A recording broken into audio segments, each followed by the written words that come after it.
So sometimes balancing relationship with values that really matter to us is something I don't always know how to do, from flying to composting food when we're on the road.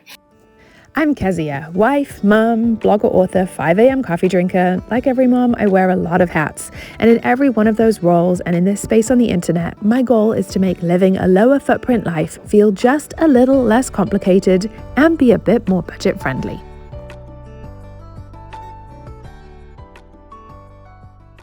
Okay, I thought we would do a little chatty session because I've taken some time off social media. We've had the summer, we have traveled, we've moved house, and I wanted to give you a bit of an update. Welcome to my kitchen. There's always coffee. So I took some time off. We traveled to the States. I love taking a bit of time off periodically from social media. In a world where we don't really know how social media affects all of us, it's good to take a long enough break to see ourselves without the app. I did a really long break last year. I learned that I do have my perception of reality distorted by social media in ways that I didn't anticipate. So now it's really important to me to take breaks here and there. So I took 2-3 weeks off the app. In that time, I just enjoyed some more screen-free time, being with my kids without thinking about it. I also got on Duolingo and learned some German. We'll circle back to why. And I did some updating of the one-day app, which if you use social media for keeping up with life and events and keeping track of your own memories, the Day One Journal app is a fantastic way to do that without social media. So for kids and memories, that is the app I use instead of social media, and the functionality is fantastic. Absolutely love it. Highly recommend. Okay, being on the road for 5 weeks, I loved seeing family. It was also challenging for me not fully getting to live the way we live. I struggled the most with not putting things in compost, my ugly little compost bin. Normally I have a prettier one. I found that hard. The kids actually found it hard too at Clayton, to not get to put things in compost or recycling. At the end of our time there, I was like, okay, bud, put this in the trash. And he went, we don't want to put it in the trash. I said, well, it is trash. It has to go in the trash. And he went out to the garage, and a couple days later when we got home, he said, Mom, when you told me to throw it in the trash, I put it in the recycling. I love seeing him care. It was hard for us to not do that, and I don't want to walk in somewhere and say, actually, we don't buy avocados because they have very questionable supply chains, and we don't buy that because it's in plastic, and yet they're things that really matter to us. So sometimes balancing relationship with values that really matter to us is something I don't always know how to do, from flying to composting food when we're on the road. But it was really nice to come home and put things back in our compost bin and feel like, okay, we're truly living our values the way that we want to across the board. And then just being in America, someone said, what are all the cultural differences? We're not going to dive into that. One of the big cultural differences that I wanted to come back and somehow bring words to is that in the US, the idea of stewarding the planet well, of caring for the planet, of living an eco-friendly life, or looking at sustainability and our impact on people and planet and shopping that way, is very much a liberal issue, which means that big swathes of the population who would be more conservative just don't engage with it at all because it's a liberal issue, and maybe those communities or people are more conservative. And it makes me want to go, it's not political. Like, loving people is not political. But it's interesting because on so many topics, we say this about different things, don't we? We look at something that we think is not political or shouldn't be political, and we say it's not, everyone should get on board. And I think what we have to do is be honest and say this issue has been politicized.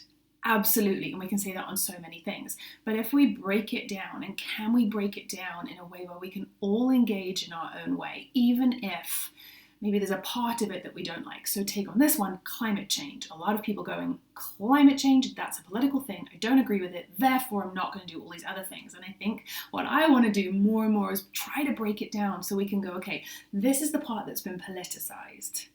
But actually, we can still be responsible for our own everyday choices, and loving people doesn't have to be because of something political, or doesn't have to feed into something political, or doesn't have to mean I swing a certain way I don't want to swing. I can still make everyday choices outside of that politicization of the topic. Is that a word? Being in America again, seeing this divide of, which is, anything is generalized, but going, okay, we got to break this down.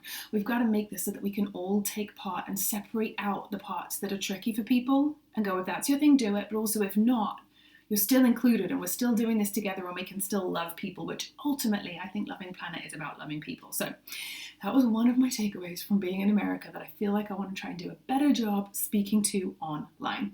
And now we're back. Now we're back in my kitchen with my coffee. This is not the September we had planned. So backtrack, Jared's been doing a PhD for 4 years. He is coming to the end of it, and we were going to take a sabbatical. Our plan was to take a family sabbatical going, who knows when we'll have the chance to do this again.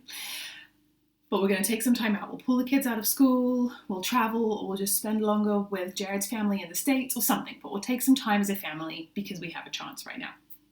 Then he got a job that we didn't want to turn down, which is a visiting professor in a university in the center of Germany. We didn't want to turn it down. It's a great job. So he took the job. It has been a roller coaster of ups and downs with some big university screw-ups, which has been hard to handle and not get very angry about. And we're still kind of in the middle of that. So then we decided, okay, we'll just all go to Germany. We'll have a family adventure in Germany. We will go to Germany, until I discovered it's illegal to homeschool your kids in Germany. So they would have to go into the local German school, and one of my kids has struggled going to school, and so it just felt very hard to send them to a German-speaking school. Private school would not be an option for us financially, so it would be the local German-speaking school, and we didn't feel like that was going to be a good option for them. So we said, okay, we can do 2 months there without being resident, and the school will give us a short time off of 2 months. We'll do that. Then we'll leave Jared there. We'll come home. We'll have a family adventure. We'll travel and do weekends in different places.